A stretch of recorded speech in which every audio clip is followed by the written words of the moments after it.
Hi எல்லாரும் எப்படி இருக்கீங்க? நான் உங்கள் அம்மாவோட பொண்ணு வந்திருக்கேன். இன்றைக்கி நம்ம என்ன டிஷ் பண்ண போகிறோம்னு பார்த்தீங்கன்னா, சுட்டீஸ் எப்படிலாம் வெஜிடபிள்ஸ் கொடுத்தா சாப்பிடுவாங்கன்னு சொல்கிறதுக்காக பார்க்கலாம். இன்றைக்கி நம்ம வந்து ஒயிட் ரேடிஷ் வச்சுருக்கோம். ஒயிட் ரேடிஷில் என்ன இருக்குதுன்னு பார்த்தீங்கன்னா, விட்டமின் சி அண்ட் கால்சியம்ஸ் இருக்குது. இன்றைக்கி நம்ம பண்ண போகிற டிஷ்ஷோட பேர் வந்து முலி பரோட்டா. ஸோ அதில் என்னென்ன இன்க்ரீடியன்ட்ஸ் வேணுன்றதை பார்த்துக்கலாம். ஃபஸ்ட்டு வந்து ரேடிஷு, முள்ளங்கி, கொஞ்சம் கொத்தமல்லி இலைகள், பச்சை மிளகா, அப்புறம் உப்பு, தேவையான அளவு உப்பு, கொஞ்சம் வெறும் மிளகாத்தூள். இப்போது ஆட்டா வச்சுருக்கோம். இந்த முள்ளங்கியை வந்து நம்ம கொஞ்சம் உப்பு போட்டு பிசைஞ்சு அதில் வர தண்ணியை வந்து நம்ம வேஸ்ட் பண்ண வேண்டாம். அதுவுமே நமக்கு வந்து சத்தான பொருள் தான். இந்த தண்ணியை வந்து நம்ம இந்த ஆட்டாவில் யூஸ் பண்ணிக்கலாம். இப்போ இந்த ரேடிஷில் வந்து நம்ம உப்பு போட்டு நல்லா பிசைஞ்சிட்டோம். இந்த தண்ணியை வந்து உப்பு போட்டோன்னே தண்ணி வெளிவிடும். இந்த தண்ணியை வந்து நம்ம எப்படி யூஸ் பண்ணலாம்னா, இந்த மாதிரி எடுத்துக்கலாம். இந்த மாதிரி எடுத்தால் முள்ளங்கியோட சத்தும் இருக்கும், ஆட்டாவும் டேஸ்ட்டாக இருக்கும்.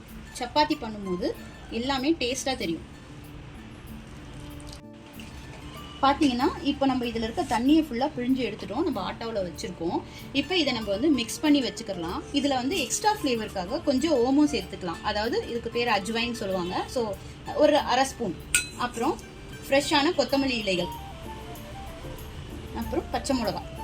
உங்கள் தேவைக்கு ஏற்ற மாதிரி பச்சை மிளகா. குழந்தைகளுக்கு கொடுக்குறதா இருந்தால் ஒரு பச்சை மிளகா போதும். பெரியவங்க சாப்பிட்றதா இருந்தால் 2 போட்டுக்கலாம். இப்போது நம்ம கொஞ்சம் கலருக்காகவும் கொஞ்சம் டேஸ்ட்டுக்காகவும் கொஞ்சம் வெறும் மிளகாய் தூள் வந்து நம்ம கலந்துக்கலாம். அப்புறம் அது கூட கொஞ்சமாக உப்பு டேஸ்ட்டுக்கு.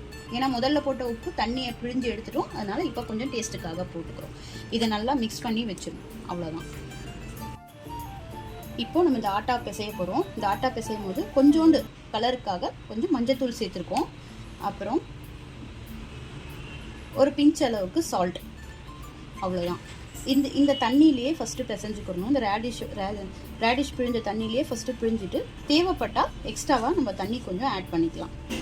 இதை நம்ம எப்பவும் சப்பாத்தி மாவு பிசைகிற அளவுக்கு பிசைஞ்சால் போதும்.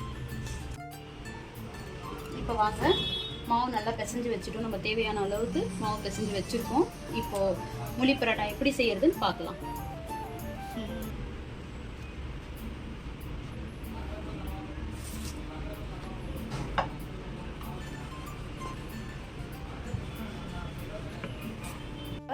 இதில் உள்ள இருக்க ஸ்டஃப் கொஞ்சம் வச்சுக்கலாம்.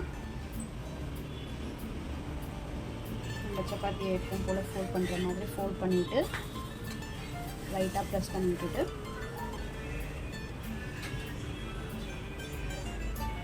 லைட்டாக ஜென்டிலாக தேய்க்கலாம்.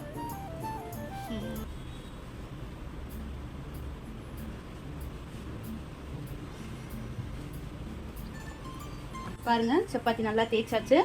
இப்போ வந்து தவால போட்டுடலாம். நம்ம எப்பவும் சப்பாத்தி சுடுற மாதிரி சுட்டா போதும். கொஞ்சம் லைட்டாக ஆயில் கொடுத்து சப்பாத்தி சுட்டுக்கலாம். அவ்வளோதான்.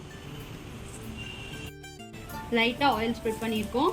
அவ்வளோதான். ஒரு சைடு வெந்துருச்சு, இன்னொரு சைடும் கொஞ்சம் வெந்துருச்சு. கொஞ்சம் வேக விட்டு நம்ம எடுத்தோன்னா yummy and delicious mooli paratha ready. அவ்வளோதான், செஞ்சாச்சு.